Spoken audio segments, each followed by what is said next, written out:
not only wore safety glasses, I think he gave a great introduction to the Science of Team platform, so saves me a couple of minutes. Thank you. So this is really an update on where the Science of Food platform fits in and where it's headed in the future. Just to give you the overall goals or what we are trying to do in this platform, of course, it's about establishing a cluster of expertise in developing prototype high-value foods for clinical validation. So in fact, it is a supporting platform for the other health platforms that we have in the program. At the same time, it's looking at developing capability in the translation of clinical and nutritional knowledge into practical, innovative foods that appeal to the consumers. And that is a big challenge, as you know, has been mentioned this morning, that there are a lot of nutritional knowledge out there in relation to health benefits of food ingredients and whole foods, but to translate that into something that you can make money from is a huge challenge, as Patrick mentioned this morning as well. And we are also, program is aimed to support and anticipate the needs of HVN health platforms and trying to really integrate the science of food and technology into health activities. So there are two projects in this we are working on. The first one is already underway. This is called Scanning the Horizon. It's about providing continuous stream of up-to-date, tailored intelligence on international best practice in the development of foods for health. I'll explain that to you in a minute, what it means. And the second part, the second project, as Simon mentioned, hasn't started yet, but we are hoping to start in probably September, October this year. It's about Bioactive Food Systems. The first project got three streams. We're looking at one food regulations stream, intellectual property stream, and one around industry intelligence. This has been the people who are coordinating are mentioned on that. So Lindley Drummond is looking after the food regulation stream, Alan Main about intellectual property, and Johnson Connolly is helping us with the coordination of the project as well as working on the industry intelligence. So the idea is really searching. It is mainly about using different search engines to get information on those areas and compile that information and interpret in a way that can be useful, feed into the health platforms. So the outcome would be reports, presentations, web tools that would be useful in the whole life of the HVN challenge. So just a few things what we're doing, just a sort of sample of what we are doing in the regulatory work stream. So here the objective is to provide a roadmap for regulatory environment, not kind of detailed roadmap, of course, we have the expert like we heard this morning, so we consult them, but in general sense. Because obviously one of the KPIs for the HVN platforms include being able to produce a dossier in relation to health claims that can be submitted to FSANs by 2018, for example, is one of the statements in the HVN.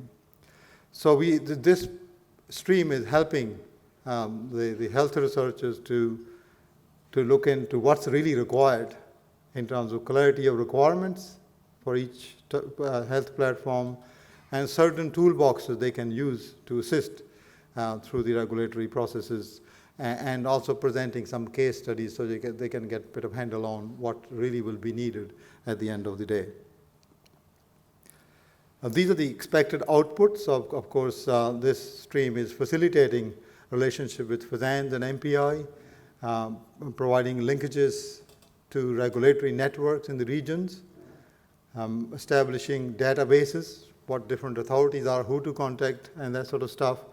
Putting together information about different search engines for regulatory websites, and also determining health claim, functional food requirements in different jurisdictions, looking at what are the established set of biomarkers for relevant food health claims, and keeping an eye on the changing regulatory environments and future issues, especially how to monitor these changes.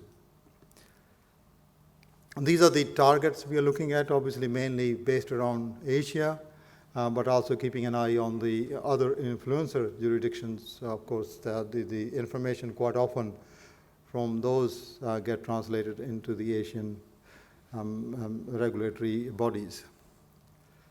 So these are the 4 platforms, health platforms we are focusing on. One around gastrointestinal function and comfort, immune defense, metabolic health, and mobility.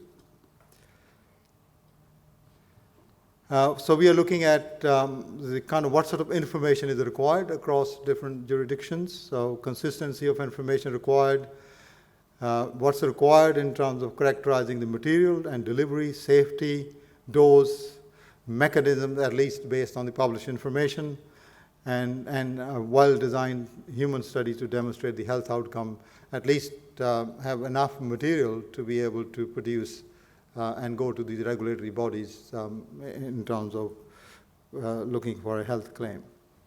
And also looking at the processes that are required for health claim registration, because they vary from region to region and different areas as well.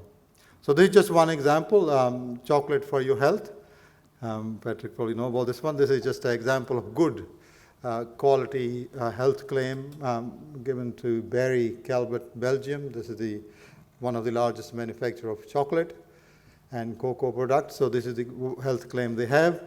And they clearly define the conditions of use. So I won't read that. So it's going to define the actual dose and the target population. And it was a very comprehensive submission. Lily had analyzed their submission in great detail and claimed this was the best submission she had seen. And materials were completely characterized, dose identified, mechanisms, kind of things we talked about before were extremely well done. And number of clinical trials involved, randomized controlled trials and intervention trials demonstrating consistently the impact, and so they were able to get that health claim. So then they also got extension in 2014 to that claim. So earlier it was just in the form of chocolate. So eating actually the dark chocolate, a certain quantity to get 20 milligram, whatever it was. But this claim was extended, so they were able to extract flavonols out of the chocolate and be able to sell as tablets and capsules. So that is quite a big, that's quite interesting in some ways. I don't think they have gone as far as to put those extracted materials into foods or beverages as yet. I don't think that's not covered, but in the nutraceutical sense, it is kind of moving from a food into the tablet form has been given. So this is a very successful claim and extension. This is a good sort of example of how you put things together to get the claim. So this is, Lindley had put this together. She had a number of bad examples as well, so I don't have the time to how not to do these things. So I move on to the next one is intellectual property work stream. Here we are using international patent databases to really look at, so that we can actually navigate scientific research towards commercially useful outcomes. So we want to know what has been done already. So we are now reinventing the wheel. Who is active, both in commercial sense and academic sense, so we can make partnerships, or otherwise we know who our enemies are and where we have to compete, where the competition is, or in some case we may be able to collaborate. What IP risk we need to manage, that is defining the areas where there's a crowded IP and areas there's a bit of space to move on. And also, along with that, of course, this gives us opportunity for owning intellectual property in certain spaces. Alan Main is doing a very good job with this one. So this is the kind of activity that he has undertaken over the last few months. So he starts with building, searching lexicons, assessing search platform, different platform, then building HVN databases, cleaning and culling those databases to make them more relevant to what we are looking at in terms of the health outcomes, and then building thematic databases. So the idea is that we'll have a complete understanding of the technology profiles and IP landscapes relevant to HVN health platforms. So that becomes the ultimate aim. So he made quite big progress so far in terms of creating master databases, then cleaning them out. So we are focusing on patents from 1980 to 2015 at the moment. And of course, if you go back, many of them are expired, so they're probably not much used, so we can still use them. Of course, he comes up with all the millions of patents that they need to be screened and looked at and analyzed, so in order to achieve this technology profile and IP landscape relevant. So for each aspect of the HVN, so these 4 areas, gut health, immune, metabolic, and mobility, we are looking at critical analysis of patents, minefields, white spaces, and safe havens. So we know upfront where we need to be, where we are getting into. Structured landscapes of information, trends in technologies, where they're heading in the future, who is involved, what their profiles are. Directional insights, again, player priorities, where things are headed, and the formats, in terms of the information formats, that would be useful to the current and future needs of the HVN. So we're going to create some sort of formats in the end, maybe websites or something, that can be updated regularly over the next so many years. So it's not just a kind of one-stop project in that sense, but once it's established, we're hoping that it will actually keep moving up it'll be updated regularly. So that's the kind of information he can get. So if you could take immune, elite gut, and metabolic, for example, there's many patents, so we can identify overlapping patents between, say, 2 different areas or overlapping between all 3 in this case. This is just an example of what's happening. The kind of information he can get is very, very useful. In fact, so this actually shows leading patent holders across HVN space. So here we can actually tell the kind of companies, the things that are involved in those 3 or 4 topics I just mentioned.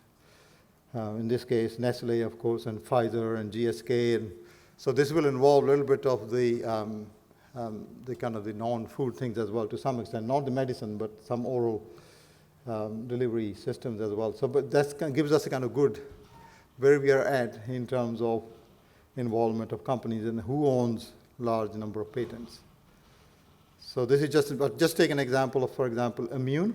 We can get information, the level of activity that is, say, from 1981 to 2015, how it's rapidly growing, the number of patents each year, and where, the country of origin, also shown in the next, the number of patents. For example, in this case, you can identify China is extremely active, along with the US, but with some of the others, it could be completely different. China always comes out very, very high, and followed by US. Sometimes US is slightly ahead, but that's the sort of information that shows where the real activity is in the patent space in connection with HVN. Another information we can get is, this is showing, the dots actually show the patents filed in those years. So you got the year and the companies and the other people who own the intellectual property. It's probably hard to see, but that can tell us who is most active in recent years. Some go back and they come out. So for example, there's one company there seems to be 3rd or 4th from last. There's a lot of activity in the 1990s, but they have done nothing since. So they come out, they got out of that space. But there's some other companies who are very, very active, just come on after 2010 and trying to own the whole patent space in this area. So this is the kind of information we'll collect for all the relevant HVN platform that will actually guide to some extent our scientific research and where we and look at the commercial kind of opportunities when we get into the commercial opportunities, exploring how it should be used.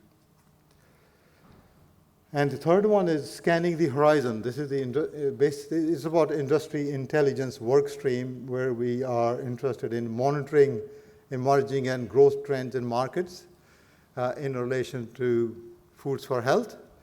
but specifically related to those 4 health targets which I mentioned before. So this is achieved through various databases. Some are available commercially. You have to kind of pay to get that information. But it's not just getting the information, analyzing, interpreting that information, and creating some sort of options moving forward with that information. So that's the sort of the key to it. So there are different ways of doing this. We are using a range of activities to achieve that information. So we can get what's happening in new product launches, for example, in different countries and regions, what sort of functional food claims are being coming in, demographics, company, whole range of things. It's just a few examples. Here, for example, bone health. You can get information based on the country and years here, and China obviously stands out again very high in terms of the number of products launched in different years. Ingredients, you can get information about what's the kind of most frequently used ingredient in these products for bone health.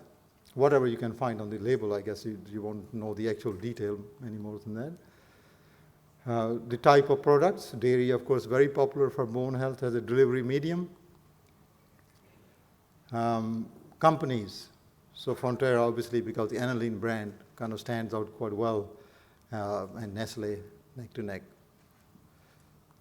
So this is the sort of system. Now I want to spend the last 5 minutes talking about the second project that we are about to undertake. I can look at here, so it's okay. In relation to the bioactive food systems. So this is really driven from a number of things. So foods for health and wellness, we know about those. The way these foods for health are created, or so-called functional foods are created, if you quickly look at what are the different ways of doing this. Of course, bioactive food could be just a natural food where one of the components has been naturally present at high concentration. For example, salmon and tuna, some fish with a very naturally high level of omega-3. Or it can be enhanced through certain breeding practices, or GM even, and then it becomes kind of functional in its natural state. The other approach is to take something from bioactive compound from somewhere and put into another food. This is called enriched foods. This is, in fact, the most common way of developing functional foods or bioactive food products right now. But there are many other ways to do as well, but they're a little bit more complicated, and some are, so you can have something can be removed from a food, for example, saturated fat and cholesterol, to make it less bad for you, kind of like it becomes healthy in that sense. Or the other ways of doing is through processings where absorption or bioavailability of one of the components, bioactive, may be enhanced through certain clever processing techniques. So a number of different ways, but the most common way is through this enriched product approach. And these are most commonly used at the moment, omega-3s, probiotic bacteria, antioxidants, vitamins we have heard about, and minerals, and so on.